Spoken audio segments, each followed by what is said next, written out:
So, quick introduction from me. Most of you know Neil, apart well, I say most of Glenn, myself, and Kim do. Mel and Rebecca, you haven't met Neil before. I've worked closely with Neil for a number of years now.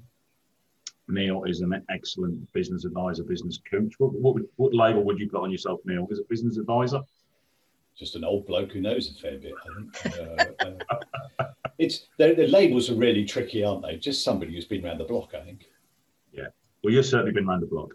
Yeah, I've been around the block. This is very true. In a good way. Neil runs a company called the Business Growth Club. I think you do monthly. Yeah, we do monthly webinars. And way back in the days when it was face to face, we had some good meetings out at Foreign and Helston as well. And Neil always comes up with some absolute gems, some great advice in helping grow your business. And I think it's more important these days, especially what we're going through at the moment, just to keep a steady ship and then look to grow our business as we come out of this pandemic as well. So, Neil, I'll hand it over to you if you wanted to explain more about what you do, and then we'll just have a chat about growing our business during the current situation. Okay. Well, I'd say the general dog's body, if you like, it's just because I've been around the block a few times, and in many ways, growing a business the fundamentals don't necessarily change. I'm not sure they have changed. Sometimes the medium does. Of course, we're using social media a lot more and the rest of it, but the general principles are still valid. And like a lot of us, I subscribe to a number of different programs, and often the best ones are ones that are actually really old. And I think it's because of the principles. And the principles in sales and marketing, what you need to grow. I guess what we do in the Business Growth Club is there's 19 modules in the Business Growth Club, which people can access for free. And the modules are written by me, so there's nothing that's too highfalutin or American or whatever. This is my thoughts of what you need to do to grow a business. The modules are a mixture of videos and workbooks. I did the workbooks and the videos probably, time marches on, probably 4 or 5 years ago now. If I was to do them again, I would do them differently. But I think that's true in life anyway, isn't it? Hindsight is one of those things you look back on. Well, sorry, Neil, just jump in there. Would you do them differently? I would simplify them, I think, Martin. Although the workbooks aren't complicated and they're quite short, there's no hiding place with them, because the whole point is not to expose you, but to say, well, this is what you should be doing. And if you're not doing it, this is how you should do it. And the feedback I get from people is people enjoy them. People find them sometimes a little bit daunting. I think that because it can feel like you've got a mountain to climb. Because you think, crikey, I don't do that right, and I don't do this right, and I don't do that right. Where do I start? So I think that some people actually beat themselves up a little bit, rather than thinking, just do one step at a time. So I think that gets in the way. And if I was to do them again, I would probably simplify them even more. Real Janet and John stuff, do X and do Y and the rest of it. So I think that's what I would do, Martin. Okay. I think the biggest thing I find from doing the modules is there's no fluff. There's no bullshit. No. It is what it is. And I know we had this conversation before, and we find this with SocialZesh, with the membership as well, is the accountability is not the biggest issue. We all sign up to these courses, we all sign up to these trainings, and we do some of the courses, we do some of the trainings, but that's that accountability, actually putting it into practice, actually completing the course. I'll hold my hands up with the Business Growth Club, and start the first 2 or 3 modules, and then work gets in its way, it just gets in the way, and it gets forgotten about. I know from the Business Growth Club, we also looked at, it was called Business Growth, wasn't it? Yes. The Growth Club. Yeah. And that was an accountability platform, which I thought worked really well. A group of 10 people in a group. Yep. You all support each other. That accountability was there. You had to do like 10, 15 minutes each day. And it worked. And of course, it goes back to, I mentioned this on most sessions, is the book Slight Edge from Jeff Olson, which I think Yeah. you prompted me to read.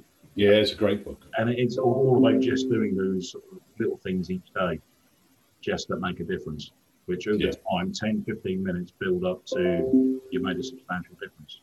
Yeah. I think the Jeff Olson book is, it's like probably all business books. It could be a lot shorter.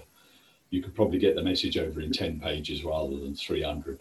But they want you to think you're getting good value for money. So, they pad it out. Strangely enough, Martin mentioned that the accountability side, I've been working with a firm and it's taken an age, but probably close to 3 years now to get some software produced on accountability. And I think we're very close to launching that. And the idea will be, do you remember the American system we looked at, Martin?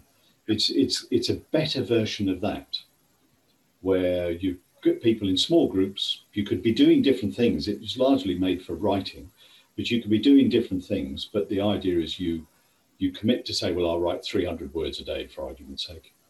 And you monitor whether you're actually doing that. But you get a lot of group pressure and peer pressure, but also, I suppose pressure is the wrong word, support. So if you're not quite doing it, rather than somebody just hitting you over the head saying, why haven't you done it, you're useless. What somebody can do is just to motivate you and gee you along and say, we all have bad days and busy days. I think it was a bit of both in there. I think there was pressure and support, because there were times at the end of the day when it's popping up on my notifications that I need to do X, Y, and Z. And it felt like I had to do it because I knew that there was 9 other members in that group would be on my case. Yes. Offering support as well to do that. And like I say, by the end of the week, if you've done sort of 15, 30 minutes each day, that made a big difference. Huge difference. Yeah. And it's something we've touched on in here about that accountability, whether we just use a spreadsheet for the module, for training. Well, you can trial this one, because this will be ready soon, and trial it on, as my gift, and just see how you get on with it, because I love the feedback. But it looks really good. I'm really impressed. Well, that was what I was angling for a freebie, so that's but that sounds good. It's interesting. Morning, Steve. Glad you could join us. So, Neil, basically, have you seen, in your experience, how does COVID and lockdown, how much has it impacted the businesses that you deal with and businesses that you work with, or even that you know of? Have you seen a big impact in general? Yes, and I think the impact is twofold. If you're in the wrong sector and you're unlucky enough to be in the wrong sector, it's been devastating. And I think hospitality, tourism, those sorts of sectors are it's difficult to know how they recover, really. And some of the retail side, I guess a lot of them will go to the wall.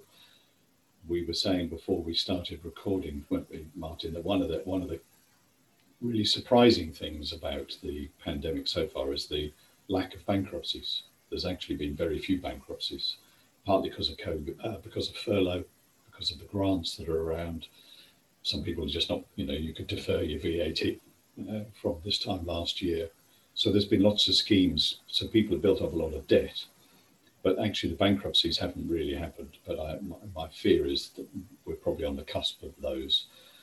We have a budget on the 3rd of March, so I guess the Chancellor will have to do something quite dynamic. As well, the other thing is, of course, people are building up debts, but the courts are so far behind that there will come a flood. It comes at some, it'll come at some point, won't it, Kim? And you're right, and also you can't evict people, so it's been very hard from a commercial and a residential viewpoint. Yeah. But these are all cans kicked down the road that ultimately come home to roost.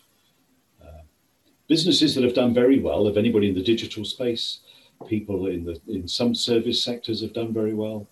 Obviously, building, anything outside seems to do extraordinarily well at the moment.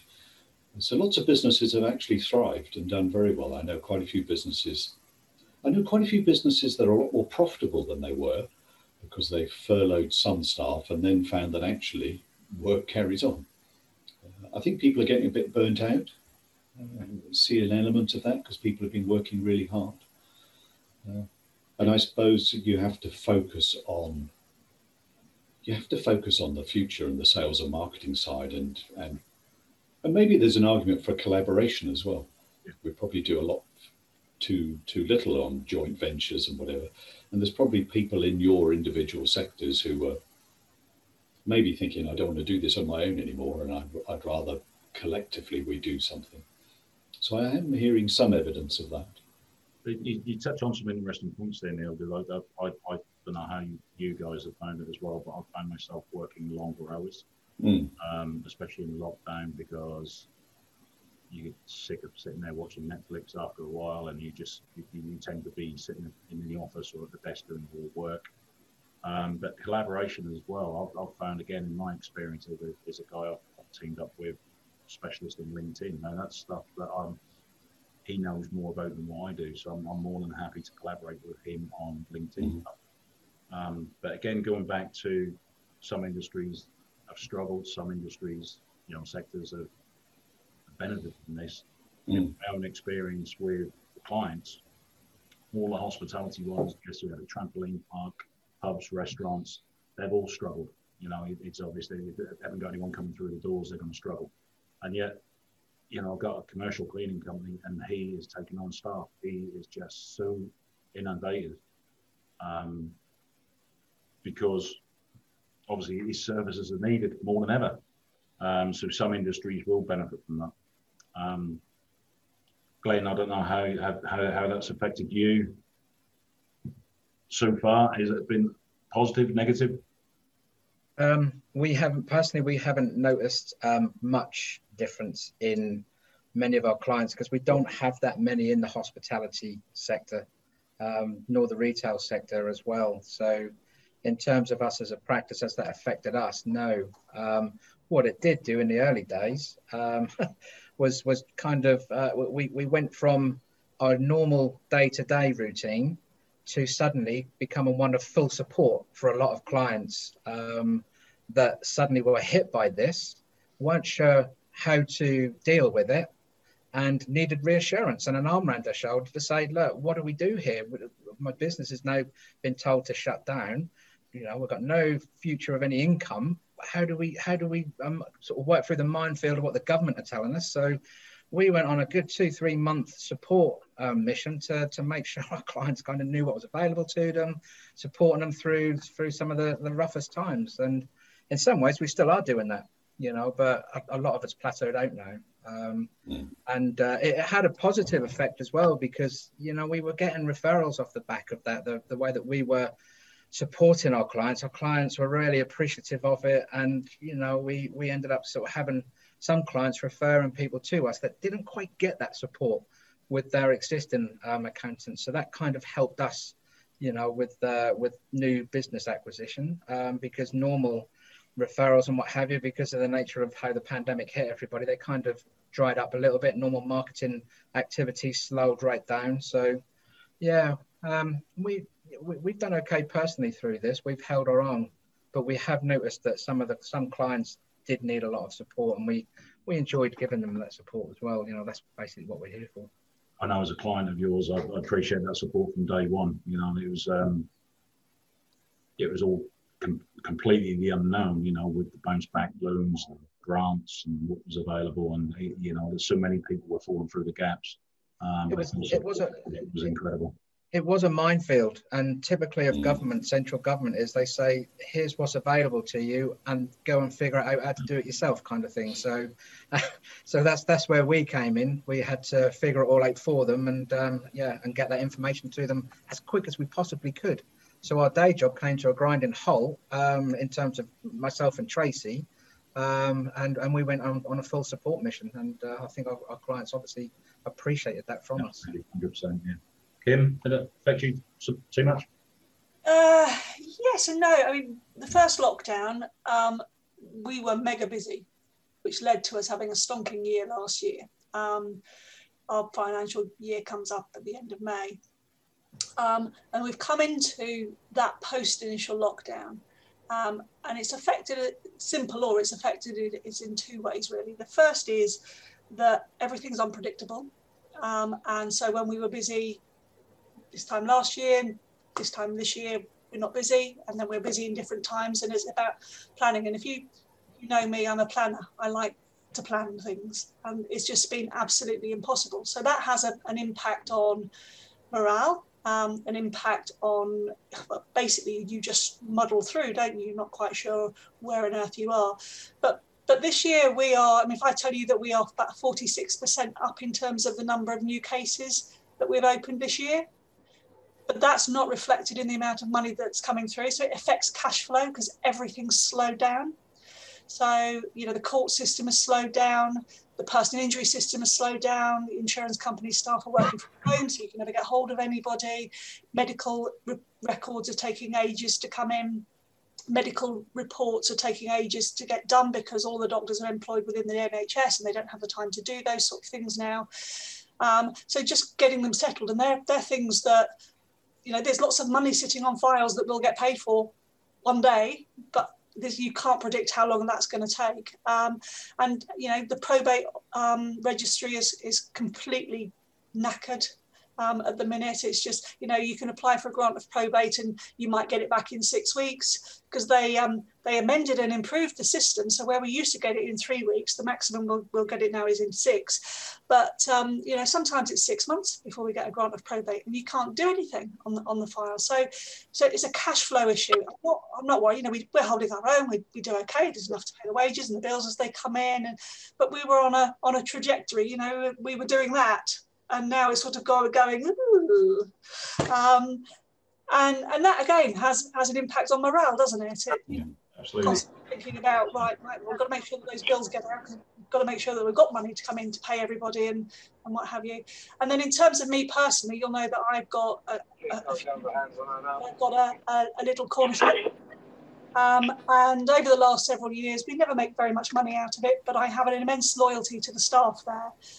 So I've kind of kept it going for the staff, but I've just had the accounts for the last period of time, and we're making a loss. And I've now got to think about shutting it, closing it down. You know, it's a retail shop; it's allowed to stay open, but the fact of the matter is, people are going to the big supermarkets. They're not coming to the little shops at the minute.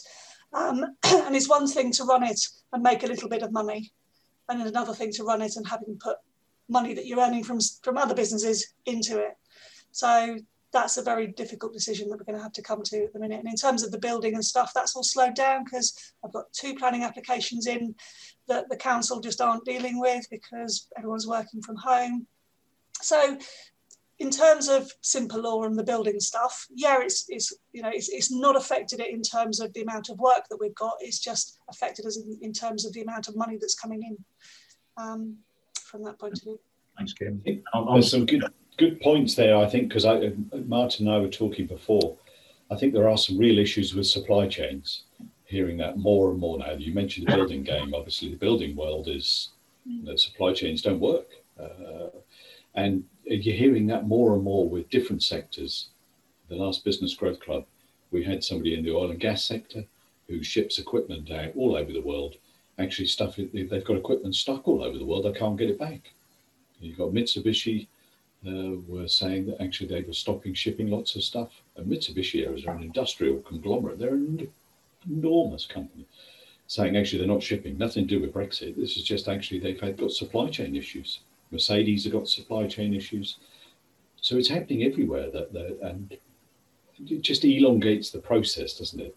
So the work will still get done, my guess, but you could run out of cash in the meantime. So I think cash flow and, beware pre-packs and things like that. There's been a lot of those, and my guess is there'll be a load more to come as well. So cash flow is really important at the moment. Touching on the supply chain issue that we had the conversation earlier. I had a conversation with a client yesterday, heat and plumbing engineer, and he was saying copper is in short supply now, and he's actually supposed to be replacing the shower here in our property, and he can't get hold of the shower we want. It's just not available. It was initially available sort of middle of January. He came around here before Christmas.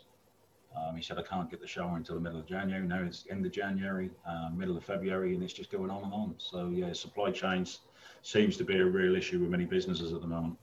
But he then doesn't get paid, does he? No. Until it's done. So the work is there, but he just can't do it. Yeah, exactly. He's basically Well, I'm going to be patient.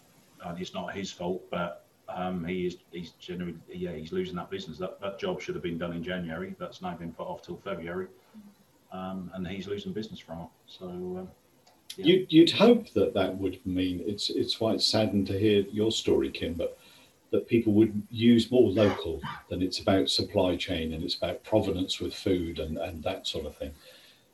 So you'd hope that that would come to the fore. So it's sad if people are not supporting some of the local shops or whatever. Yeah, you'd like to think people would be supporting local more, especially in times like this. Yeah.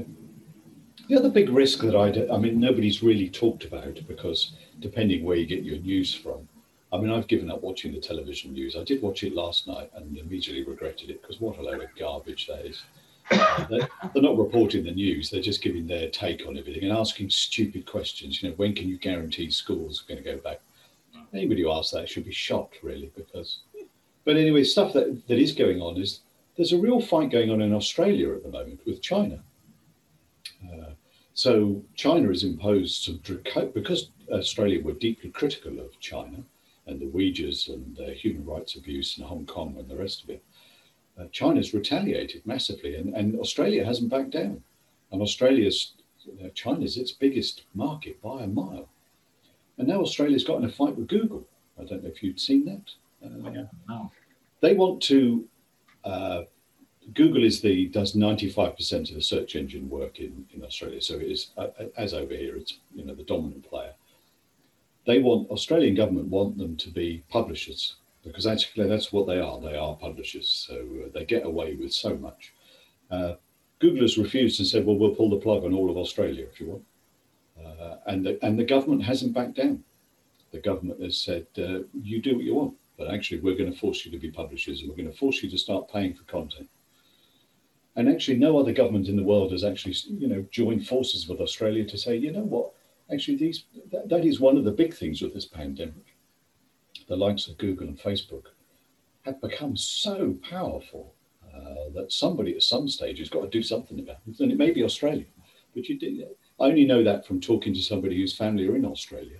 And you can find a little bit on The Economist and one or two other articles around, but otherwise it doesn't get reported. But there is a real war going on. I didn't realise that. Mm. So Neil, are you okay if we just one by one just touch on how COVID has impacted us all?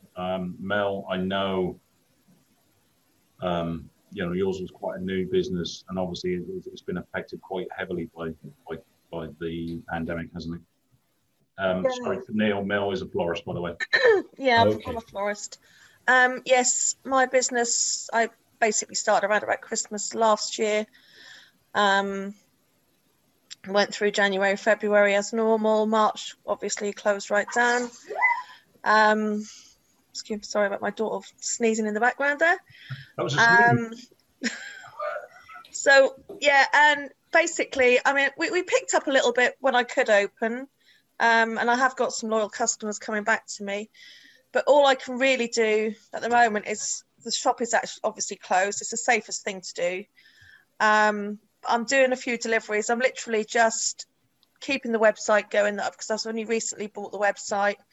So I'm taking the orders from the website and direct to florist and phone calls, and basically just ticking over. But that's a loss leader for me, because I'm not making any money, because every time I get a bouquet, for say 30, 40 pounds, I have to spend 60, 70 pounds on flowers. So, you can't just buy 4 of this and 6 of that from the suppliers. So, yes, it's a loss leader. It's just keeping my name out there, keeping my websites out there. I'm not advertising particularly. I'm not doing any social media at the moment, because I don't really know which way to go with it. So I was going to have to chat with Martin about that at some point.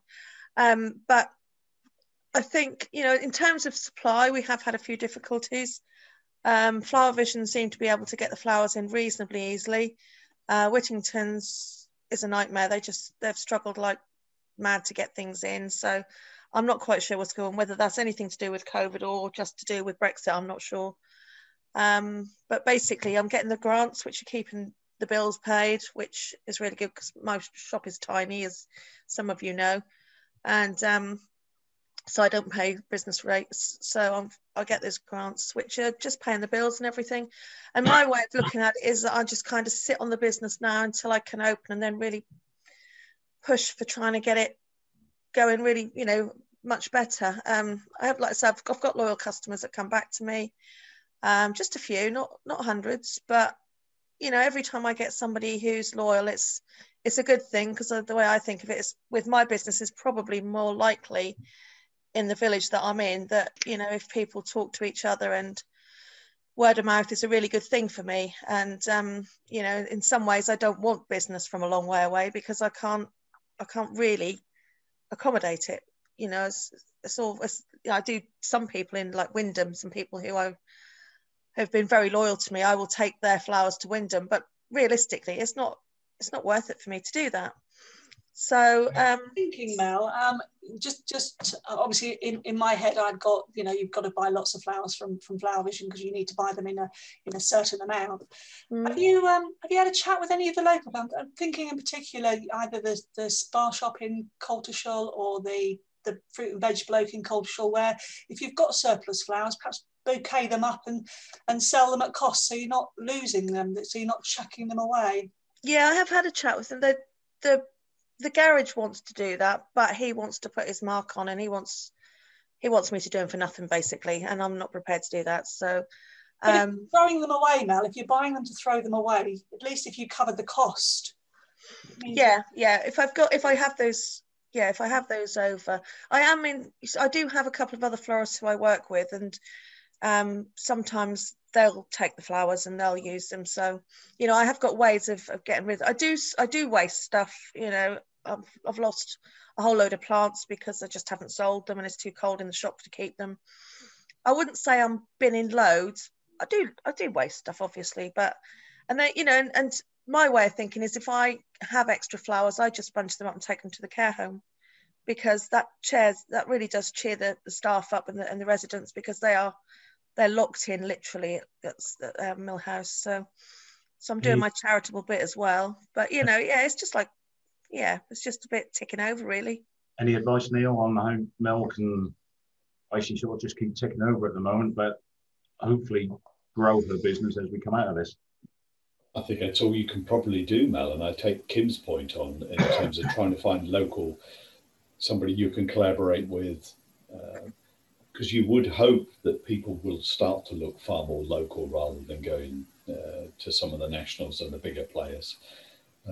And there may be a bit of a backlash, mightn't there, in terms of the supermarkets have largely paid back the rates rebate they were given and some of the money they were given from the government, but by no means all have.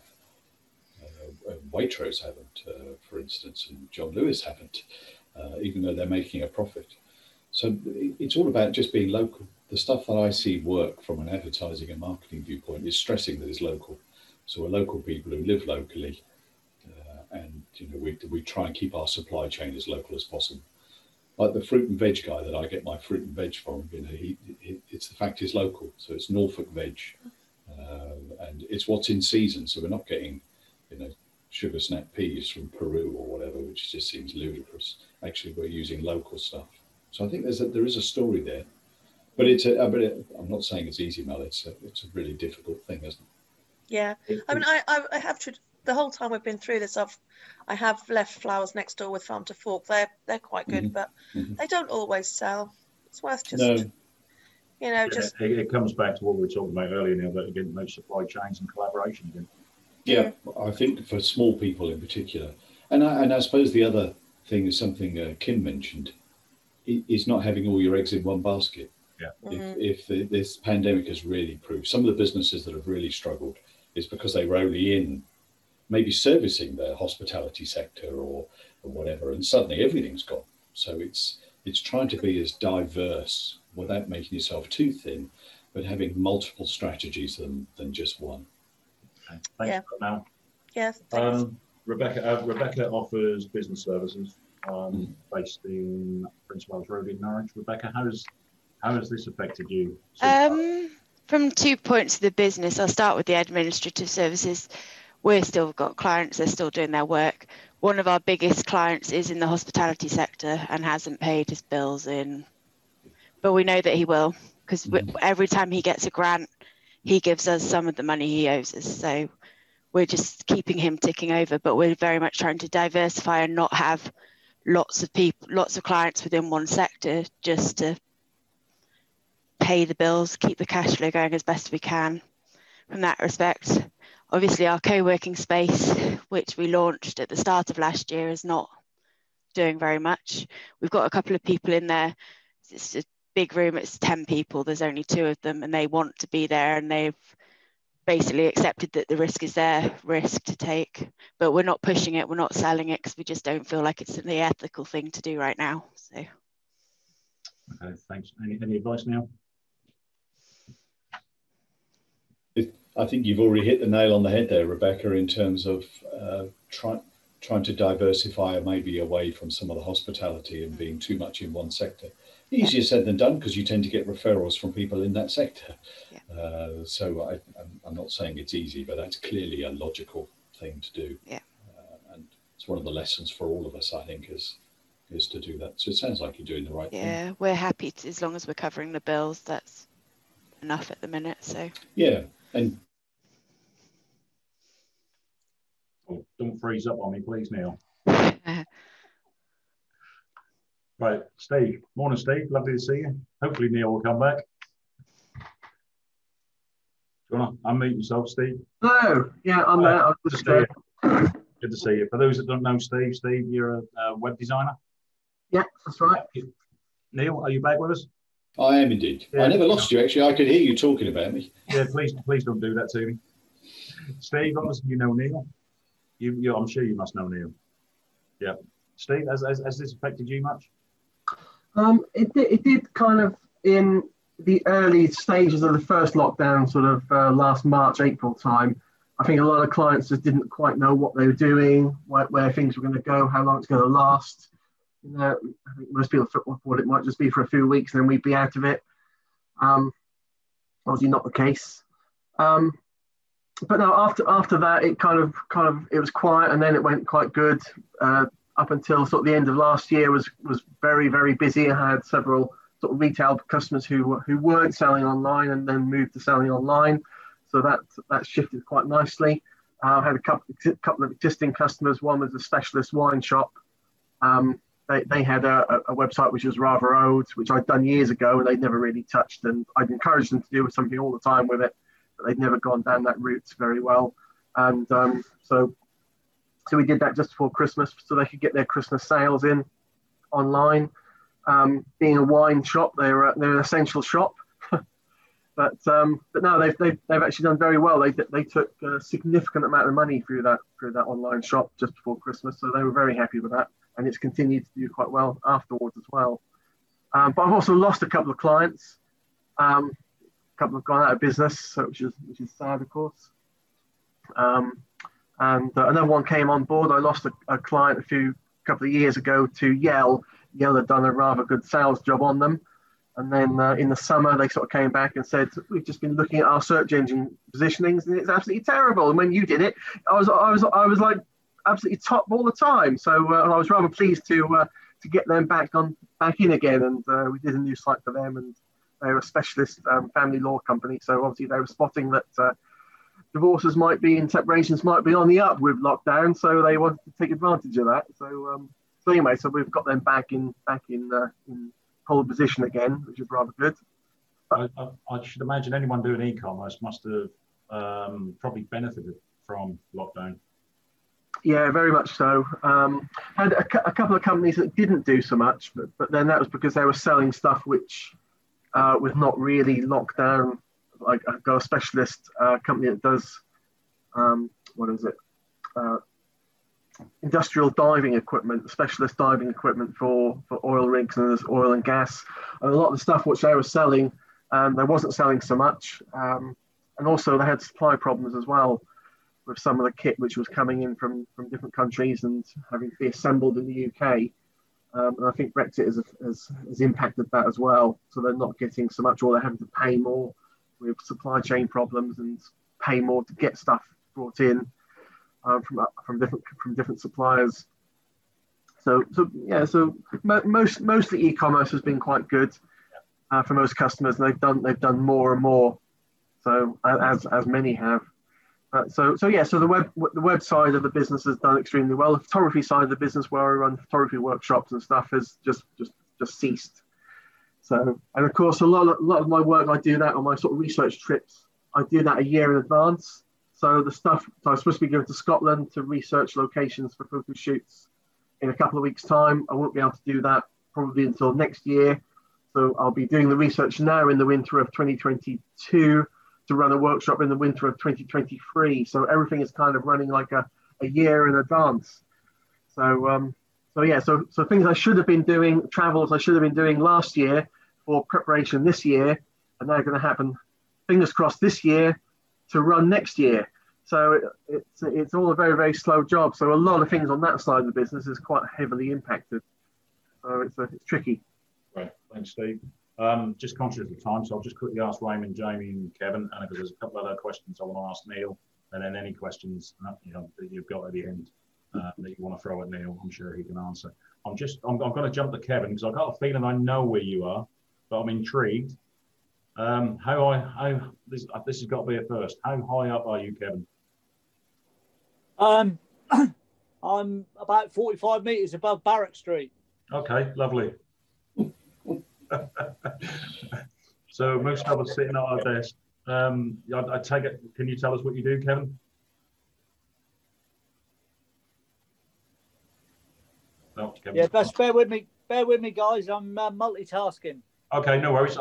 What I'll do is I'll jump across to Raymond and then Jamie, and then we'll come back to you, Kevin, if we've got time. Yeah, I'm just lurking today, really. Kevin's actually a crane driver, so he's high up above the city at the moment. Good Lord. He had an events company. Obviously, been probably very, very, very hard with. Hang on. He had an events company, Good Race Events, which had an F1 simulator, which was great for corporate, great for weddings. Obviously, been hit very hard. Raymond, lovely to see you. Nice to see you too. I'm sorry, I'm late. Not a problem. What we were just talking about, obviously, probably what you sort of picked up on there, how COVID, how the pandemic has hit and impacted our businesses. Yeah. How has it affected you? I think so. I run an IT business again now. Hello, Neil. Lovely. Yeah, to lovely. See you. Yeah, lovely to see you, Raymond. So, and initially, COVID, I thought would actually mean that lots of home workers would actually need lots of support. I suppose what I saw from my point of view is all of my clients generally were already set up for the cloud, for sort of remote working and what have you. So, I've been an advocate of the cloud since 2005, 6 or whatever it is, when I set up Technia in the first place. So within reason, actually not much changed. There was a little bit more support, but in the middle of it all, up until now, I did see a slight change because one or two businesses I've lost one of my big clients. I'm not so much lost. They're a huge hotel. That's gone for now. They'll be back, I'm sure. Some of the finance people I looked after, they were all working from home and now asking the question, do we need offices? Which kind of in some respects, they're absolutely right. But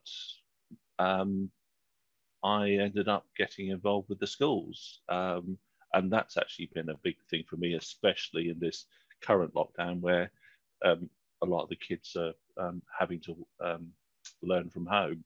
So I'm working with one particular, I suppose, one of the tougher schools in this area that actually need to support their kids. And we've just put out about 60, 70 laptops out to them. So I've had to be preparing all of those and what have you. And to me, that's been great. That's not really been a money earner because actually schools don't have the money particularly to do that anyway. But so I think from my point of view, I've been busy all the time. That hasn't changed. So again, that's what we discussed earlier on about, there are some opportunities that have come out of the pandemic. Obviously, a lot of business has been hit and impacted, but there are some opportunities that have come out of it as well. Thanks, Raymond. Yep, Jamie, lovely to see you, Jamie. Lovely to see you too, Martin. Apologies, Neil, for being late. Used to it, Martin. Used to it, Jamie. Used to it, mate. Don't bring me into it. Thanks, pal. Sorry. Yeah, I mean, first first stage, yeah, I did lose a couple of clients, but that was expected because they were on a dicey wicket anyway. But because, again, similar to Raymond, we offer services that are based on a SaaS model, so it's all in the cloud, it's all around CRM. So it's essentially it was an ideal opportunity because back later last year, companies decided to actually sort out their databases and start thinking, well, we need to talk to the right people at the right time. So it was dead easy to get the appointments because nowhere else they could go. They couldn't, no excuses about, oh, sorry, I've got a sudden meeting come up. So I managed to get a lot of meetings last week and got really busy towards the end of last year. And that's just continued as such.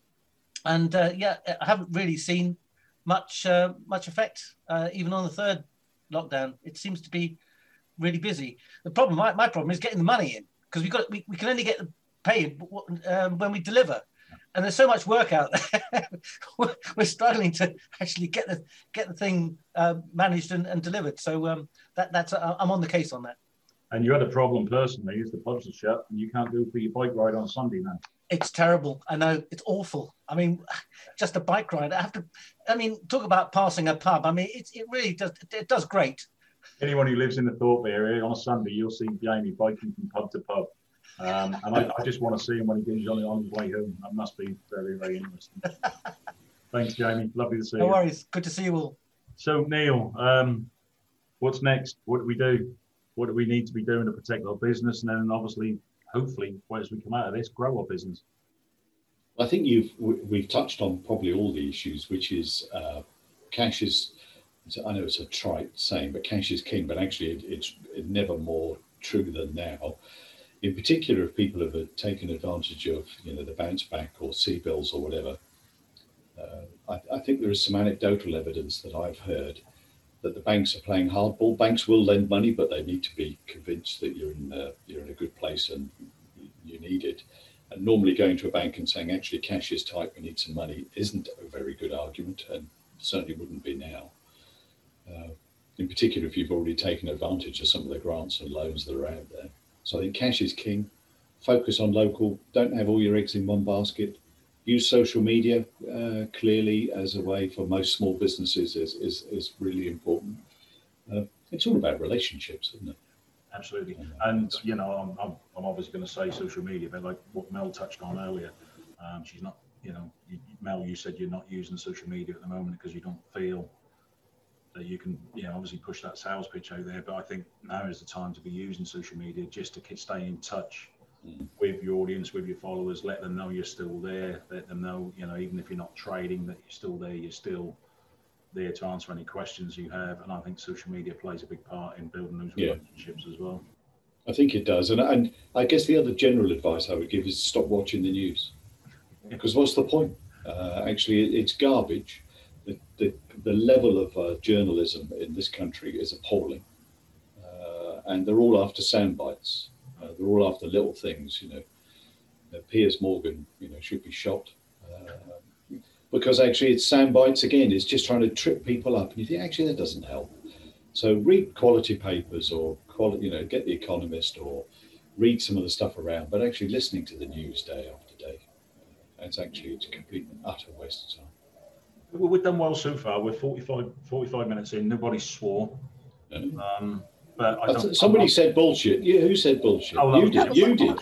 But I'm not condoning assassination. Okay, I'm not saying anyone should go out and shoot Piers Morgan tomorrow. As much as we. Oh, really? Oh, yeah. I can't be seen as condoning that. Remember, I'm recording this, Neil. I think you'd get let off. No jury would convict you. So, I mean, have you seen a demand for business for yourself, for your services, for the Business Growth Club, for your business coaching? Yeah, there's a lot of support you give people, a bit like Glenn said earlier, in terms of a lot of support. Actually, I've got more work than I can cope with, and I do turn work down if I'm thinking, actually, if it's specific work people want me to do, thinking, actually, I'm stretched very thin. Sometimes you do in business, you have, you scatter lots of ideas around and you talk to different people, and some work and some don't. Just lately, they've all worked, which has meant that actually somebody came back to me a couple of days ago and said, well, we're ready to do this now. And I'm thinking, I'm not entirely sure I am. So no, life is okay, and for me, it hasn't really changed a lot. Good. Other than I'm not going out meeting coffee and talking to Kim or whatever and having a coffee somewhere. I mean, that's the bit you miss, that social interaction. But otherwise, no, life is good. Thank you very much. And I appreciate you inviting me on here to talk to your esteemed crowd. I had no idea I was going to meet Kim and Raymond, who I haven't seen for ages. It was lovely to see Raymond again. You Jamie too, and Glenn. I think Raymond certainly wins a prize for the most stylish. He always did. He always did. Absolutely. And I love the sign as well, Ray's Drive. I think that we were discussing this yesterday, weren't we, Raymond? I think there should be one word in between Ray's and Drive, I think. But yeah, you did give me a selection, didn't you? Yeah, So thanks, Neil. I mean, anyone know more about what Neil do? You know, just a little bit of a sales pitch here. Neil's got the Business Growth Club, which is a monthly membership site. Is that correct? Yeah, at the moment it's free. So I've just opened it all up and said, because of COVID and because I know cash is important. Excellent. So businessgrowthclub.net, you can find all the resources on there, hundreds of podcasts, videos, just general thoughts, and the workbook. So they're all there for anybody to access. No brainer. Yeah, big shout out for Business Growth Club. It's excellent. Yeah, thank you, Jamie. Yeah, we have some fun on there. It is not just the online stuff, but when we were doing the face-to-face meetings, yeah, they're good fun. Neil used to pick on Glenn quite a bit, but that was part of the fun, I think. So what I'll do is I'll put a link to the Business Growth Club on the Facebook group, so anyone who wants to have a look, especially if it's free at the moment. So we'll just open it up now. Last 10 minutes. Any questions anyone has got for Neil? Yeah, just before, sorry to interrupt, guys, but it's tricky for me. As I said, I'm multitasking. But Neil, I wonder if it's possible we could get together, maybe over, on the phone or something later on. Get my number from Martin. I've had no support, no help at all with C-bills or anything like that, and I just don't know whether I'm entitled to anything or if I'm even talking to the right people. Okay, I'd be delighted to help, Kevin. There are people who've fallen through the gaps in terms of the grants and support that's available, but that doesn't mean my business is very niche, and the only outgoings I have are rent and insurance at the moment, and that's not cheap. No, I'm sure. No, we can be delighted to have a conversation, Kevin, if Martin makes the introduction. Yeah, I'll do an email introduction. Kevin, I just want you to concentrate because I just got visions of this crane swinging across Norwich. Oh my goodness, look how high up you are. There you go, look at that. Fantastic. Can you see me? Yeah. You see I think Ray wins a prize for being the most stylish. I think you win a prize for the most original. Looks terrifying. Excellent. Thanks, Kevin. Nice to see you as well. Yeah, thanks, Kevin. All right. Thanks, guys. I'm going to butt out now anyway. Okay, cheers. Good to see you. Take care. Any other questions? One from Glenn. Glenn. Hang on. That's it. I got you off mute now. Okay. It's an age-old question, Neil. Something that I've been pondering on for quite a while now, and it's the future of the high street. It's been under threat for a number of years with online presences, and obviously COVID has had an impact on it as well. What do you feel the future of the high street is, and also what opportunities may that create for small businesses? I think, as you say, the high street has been in sort of gradual decline. And it's not the high street, it's just the big retailers. Yeah. Debenhams should have gone to the wall probably ages ago, and House of Fraser. If you're going to sell a highly commoditized product, the same as everybody else, and do it badly, then you probably haven't got a future. And I would fear for people like John Lewis within that as well, because actually they don't do a lot well at the moment. So I think there's a lot of opportunity for small independents, pop-up shops and the rest of it. But my guess is councils ultimately will probably grant residential status to a lot of shops and bring people back into the city. So cities will start to be what they used to be, where people lived in them and worked in them. Yeah, I agree. So I think that will probably happen. You fear for the councils because their rates revenue, where's it going to come from? I mean, central government pre-COVID were putting the onus back onto local government to say, you're going to raise your own money and we're going to reduce some of the money that the central government gave them.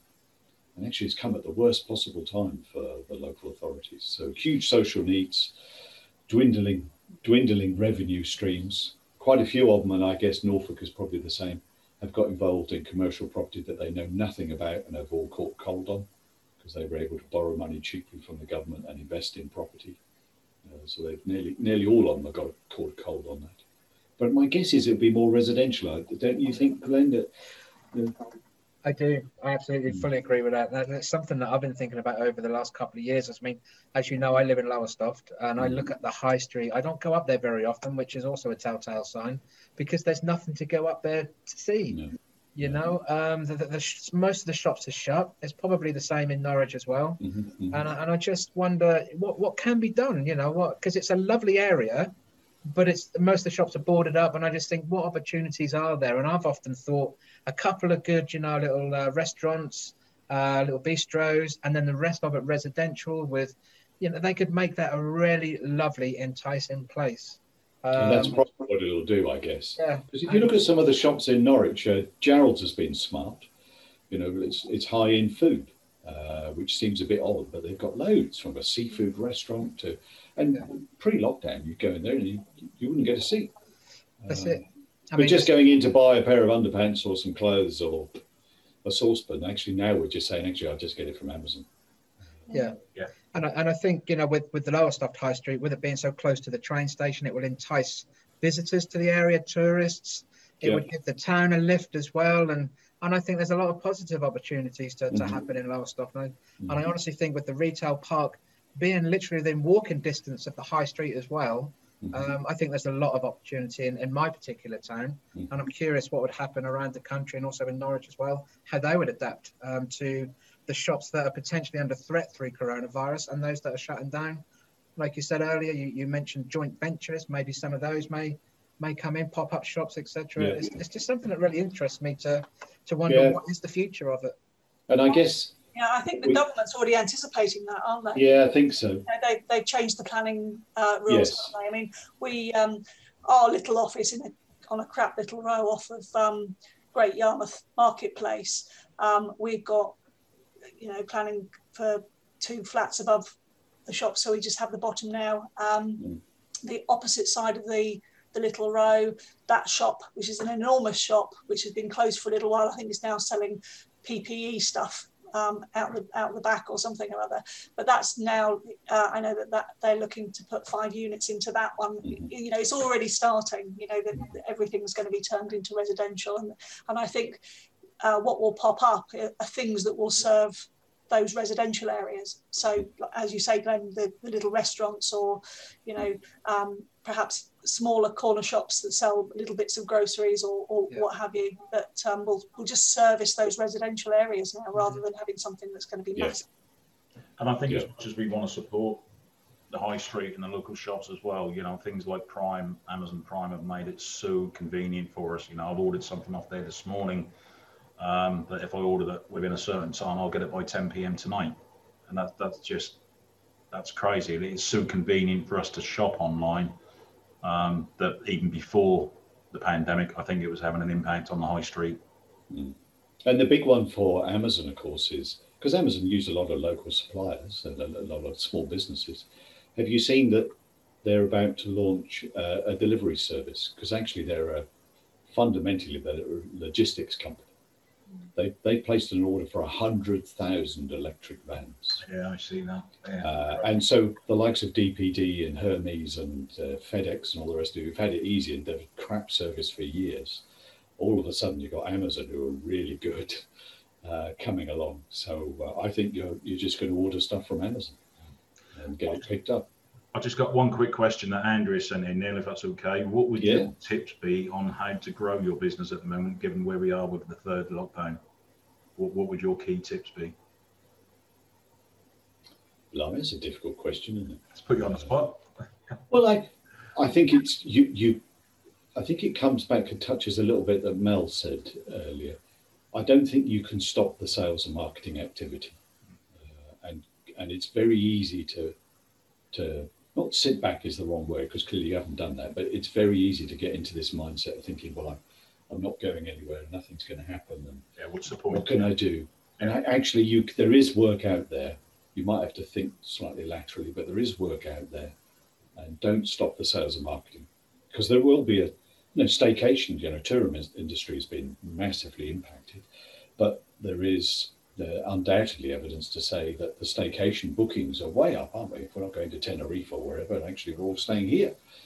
So there will be opportunities, but you just got to keep going, and don't skimp on the sales and marketing. Yeah, absolutely. Something Mel said about the flowers that are left over, giving them to care homes. It's a lovely thing to do, but that's building a relationship with the care home as well. And if they have to place orders in the future for flowers on a weekly basis, they've got hopefully remember what you've done for them, Mel, and come back to you. Yeah. Yeah, I do have quite a good relationship with them, which is good. Thankfully, touch wood, they haven't lost anybody in their care home. But I know that in the past, they've always said, they'll point people in my direction if, for whatever, whether it's for a funeral, which is we don't really want. Well, financially, I'd like it, but but every time I take cards down there, or flowers down there, I meet somebody and they'll say, "Whoa, I didn't realise there was a florist in Coltishall or in Horsted," which I'm actually in Horsted. So, and the last time I took some, she said, "Well, do you know what? I'll look at your website later because I need somebody to send flowers to Mother." So that is helping quite a lot. The care home may well be doing Zoom calls. My mum's in a care home, Mel, and they do weekly Zoom calls with all sorts of people, not just one-on-one with Mum, because we're not allowed to visit her either.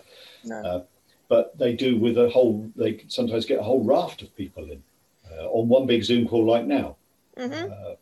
So maybe they give you a slot and let you talk about, say actually, because it'd be nice to send, I mean, my mum's now got severe dementia, so we wouldn't, but nice to send somebody flowers on their birthday or anniversaries or key events, or, thank God January's finished. So, so maybe they do something like that. They might do, mightn't they? Yeah, I'll have to have a word with the manager. Care homes have upped their game massively in terms of using technology. So not only FaceTime and stuff like that, they do one-on-one, but actually the Zoom calls and, bingo over Zoom, and they're doing all sorts of stuff care homes have been really quite brilliant in what they've done these last few months. Yeah, absolutely. Just conscious it's 11 o'clock. Happy for one more question if anyone's got one. Stunned you all into silence. Yeah, you absolutely. Yeah.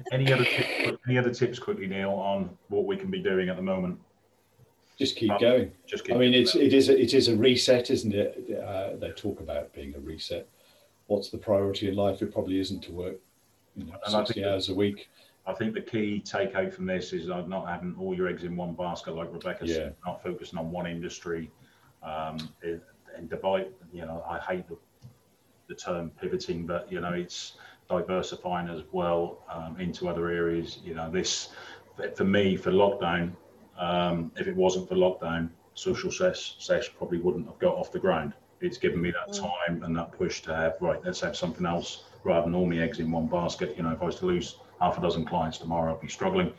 So it was born out of this. So I think that's very true. And I would say, Stephen and Raymond will know this, the pace of change within technology has been so astonishing this last year that actually you mustn't have all your eggs in one basket. And anything you think you want to do and thinking, I don't know how technically to do that, or the technology exists to do it, it will exist. It'll exist as a SaaS and it'll be dirt cheap. So anything you want to do, you can do. You just got to find the right person, be it Raymond or Stephen, to talk to say, how do I do this? Because it's all there. It's unbelievable. And the advances in medical science are real game changers. The mapping of proteins, the 3D mapping of proteins that a British company, DeepMind, has come up with is just a game changer. Nobody thought that was even possible. And the guy there, who's a Brit, Demis, has done it. And you think, wow, really, that just means that everything is going to change. The world is changing so rapidly. Yeah, absolutely. Brilliant. Thanks, Neil. Okay, lovely to see everybody. Yeah, appreciate you coming along. Next week, we've got the lovely Jamie Allen in the hot seat. Yes. So we've got two one week after the other because of my fault, because of COVID. Neil's was put back and Jamie's was already arranged. So Jamie, if you want to just tell us quickly a little bit what you'll be talking about next week. Yeah, I'll be talking about how to actually talk to the right people at the right time, managing your data, making sure it's fit for purpose, clean, up to date, centralized in a CRM, and actually trying to build relationships. It's all about building relationships. There's a lot of empathy that's required at this time, and it's an ideal opportunity to actually do an 80-20 on your database and talk to the right people, the top 20% being those.